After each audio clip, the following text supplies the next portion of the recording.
જડેશ્વર જીવદયા ગ્રુપ વાંકાનેર દ્વારા મિત્રો વડસર વીડીની અંદર પક્ષીઓને ચણ અને પાણીની સેવા કરવામાં આવે છે। મિત્રો તમે જોઈ રહ્યા છો કે આપણે પક્ષીને ચણ અને પાણીના કુંડા ને બધું ભરી દીધું છે।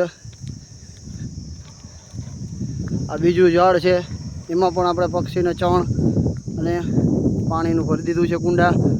તો મિત્રો આ જોઈ રહ્યા છો આપણું બાઇક છે, આ કેન હમણાં નવું લીધું એ આપણે 25 કિલો ચણ લાવ્યા હતા, એમાં થોડુંક હજી પડ્યું છે, નાખવાનું બાકી છે। આ જગ્યા આવેલી છે વાંકાનેરથી સ્વયંભૂ શ્રી જડેશ્વર મહાદેવ મંદિર જતા વચમાં વડસરના તળાવ પાસે વડસર વીડીના જંગલની અંદર।